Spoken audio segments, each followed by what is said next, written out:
अभिवादन किया।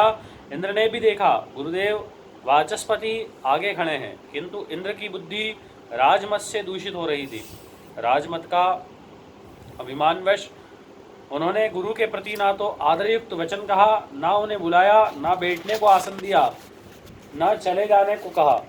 खोटी बुद्धि वाले इंद्र को राज्य के मत से उन्मत्त जानकर देवताओं के आचार्य बृहस्पति कुपित हो गए, वहां से अंतर्ध्यान हो गए। उनके चले जाने पर देवताओं के मन में बड़ा खेद हुआ। यक्ष, नाग, गंधर्व, ऋषिगण भी उदास हो गए। नृत्य और गीत समाप्त होने पर जब इंद्र समेत सचेत हुआ, तब उन्होंने तुरंत देवताओं से पूछा, महातपस्वी गुरुदेव कहाँ चले गए? तब नारद जी ने देवराज इंद्र से कहा, बलसूदन, निसंदेह आपके द्वारा गुरु की अवहेलना हुई है और गुरु के अनादर से राज्य अपने हाथ से चला जाता है। अतः आप सब प्रकार से प्रयत्न करके गुरु से अपने अपराध के लिए क्षमा प्रार्थना कीजिए। तब महात्मा नारद की यह बात सुनकर इंद्र सहसा सिंहासन के उठकर खड़े हो गए और उसी समय सभासदों को साथ ले बड़ी उतावली के साथ गुरु के स्थान पर पहुंच गए। इस समय इंद्र अपने कर्तव्य के प्रति सजग हो चुके थे। वहां गुरु पत्नी तारा को देखकर उन्होंने प्रणाम किया और पूछा, देवी, महातपस्वी गुरु जी कहाँ हैं?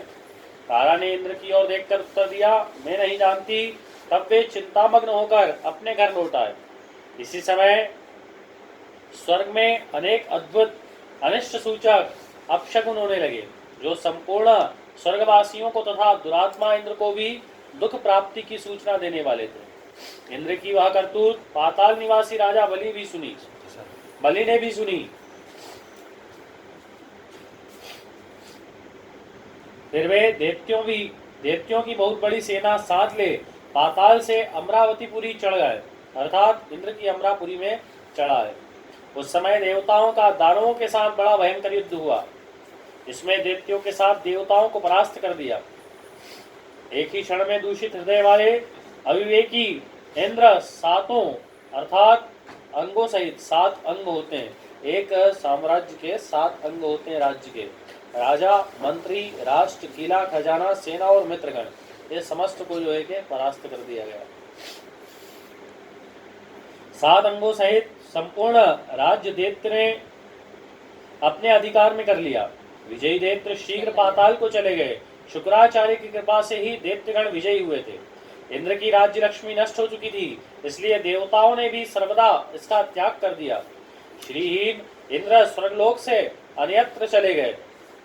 कमल के समान कमलीनीय नेत्रों वाली इंद्र पत्नी शची भी दूसरे की दृष्टि से छिपकर रहने लगी। ऐरावत नामक महान गजराज, उच्चेश्रवा, अश्व आदि जो बहुत रत्न थे, उन्हें दुष्ट दैत्यों ने लोभवश स्वर्गलोक से